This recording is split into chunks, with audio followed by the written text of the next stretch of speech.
responsibilities. Most of the people here, you've got a family budget.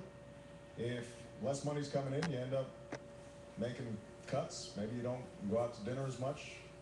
Maybe you put off buying a new car. That's not what happens in Washington.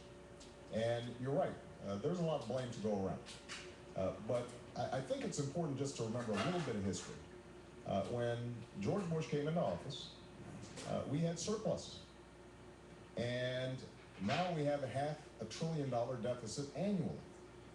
When George Bush came into office, our debt, national debt, was around $5 trillion.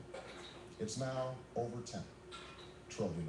We've almost doubled it. And so, while it's true that nobody's completely innocent here, we have had, over the last 8 years, the biggest increases in deficit spending and national debt in our history. And Senator McCain voted for 4 out of 5 of those George Bush budgets. So here's what I would do. I am going to spend some money on the key issues that we've got to work on. You may have seen your health care premiums go up. We've got to reform health care to help you and your budget. We are going to have to deal with energy because we can't keep on borrowing from the Chinese and sending money to Saudi Arabia. We are mortgaging our children's future. We've got to have a different energy plan. We've got to invest in college affordability. So we're going to have to make some investments, but we've also got to make spending cuts. And what I've proposed, you'll hear Senator McCain say, well, he's proposing a whole bunch of new spending, but actually I am cutting more than I'm spending, so that it will be a net spending cut. The key is whether or not we've got priorities that are working for you, as opposed to those who've been dictating policy in Washington lately, and that's mostly lobbyists and special interests. We've got to put an end to that. Senator McCain. Well, Teresa, thank you. And I can see why you feel that cynicism and mistrust, because the system in Washington is broken. And I have been a consistent reformer. I have advocated and taken on the special interest, whether they be the big money people, by reaching across the aisle and working with Senator Feingold on campaign finance reform, whether it being a variety of other issues, working with Senator Lieberman on trying to address climate change. I have a clear record of bipartisanship. The situation today cries out for bipartisanship. Senator Obama has never taken on his leaders of his party on a single issue. And we need to reform. And so let's look at our records as well as our rhetoric. That's really part of your mistrust here. And now I suggest that maybe you go to some of these organizations that are the watchdogs of what we do, like the Citizens Against Government Waste or the National Taxpayers Union or these other organizations that watch us all the time. I don't expect you to watch every vote. And you know what you'll find? This is the most liberal big spending record in the United States Senate. I have fought against excessive spending and outrageous. I have fought to reduce the earmarks and eliminate them. You know that Senator Obama has voted for, is proposing $860 billion of new spending now? New spending. Do you know that he voted for every increase in spending that I saw come across the floor of the United States Senate while we were working to eliminate these pork barrel earmarks? He voted for nearly $1 billion in pork barrel earmark projects, including, by the way, $3 million for an overhead projector at a planetarium in Chicago, Illinois. My friends, do we need to spend that kind of money?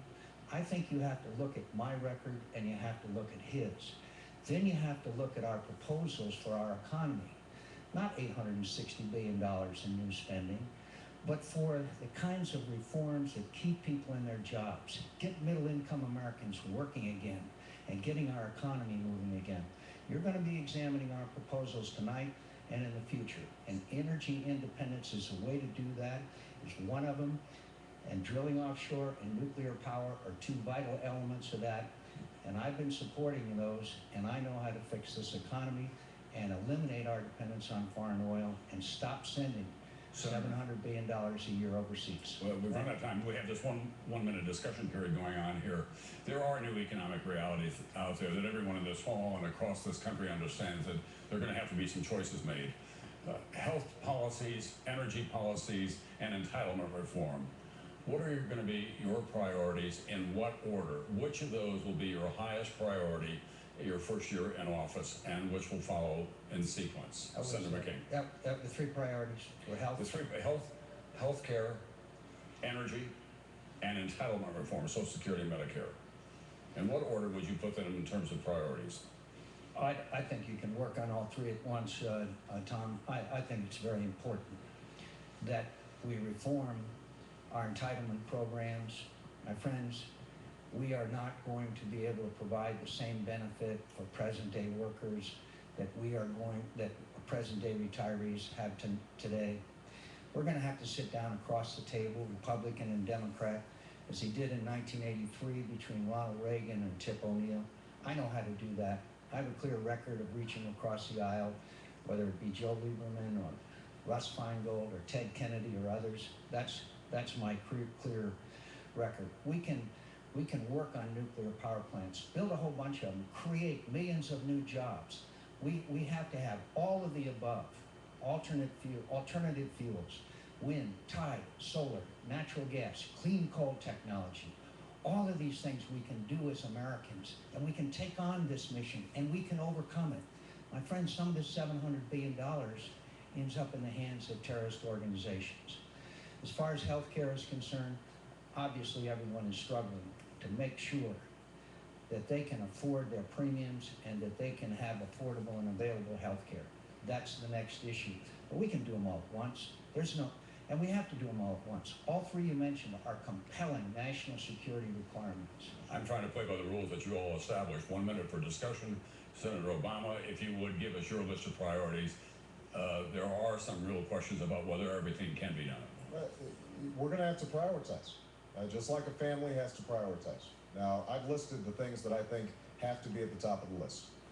Energy, we have to deal with today because you're paying $3.80 here in Nashville for gasoline, and it could go up. And it's a strain on your family budget, but it's also bad for our national security because countries like Russia and Venezuela, and in some cases, countries like Iran, are benefiting from higher oil prices. So we've got to deal with that right away. That's why I've called for an investment of $15 billion a year over 10 years. Our goal should be, in 10 years' time, we are free of dependence on Middle Eastern oil. And we can do it. And when JFK said, we're going to the moon in 10 years, nobody was sure how to do it, but we understood that if the American people make a decision to do something, it gets done. So that would be priority number one. Healthcare is priority number two, because that broken healthcare system is bad not only for families, but it's making our businesses less competitive. And number three, we've got to deal with education so that our young people are competitive in a global economy. But just one point I want to make, Tom. Senator McCain mentioned looking at our records. We do need to look at our records. Senator McCain likes to talk about earmarks a lot, and that's important. I want to go line by line through every item in the federal budget and eliminate programs that don't work and make sure that those that do work better and cheaper. But understand this, we also have to look at where some of our tax revenues are going. So when Senator McCain proposes a $300 billion tax cut, a continuation not only of the Bush tax cuts, but an additional $200 billion that he's going to give to big corporations, including big oil companies, $4 billion worth, that's money out of the system. And so we've got to prioritize both our spending side and our tax policies to make sure that they're working for you. That's what I'm going to do as President of the United States. All right, gentlemen, I want to just remind you one more time about time. We're going to have a larger deficit than the federal government does if we don't get this under control here before too long. Senator McCain, for you, we have our first question from the internet tonight. A child of the Depression, 78-year-old Fiora from Chicago. Since World War II, we have never been asked to sacrifice anything to help our country except the blood of our heroic men and women. As president, what sacrifices will you ask every American to make to help restore the American dream and to get out of the economic morass that we're now in? Well, Fiora, I'm going to ask the American people to understand that there's some programs that we may have to eliminate. I first proposed a long time ago that we would have to examine every agency and every bureaucracy of government, and we're going to have to eliminate those that aren't working. I know a lot of them that aren't working. One of them is in defense spending. because I've taken on some of the defense contractors. I saved the taxpayers $6.8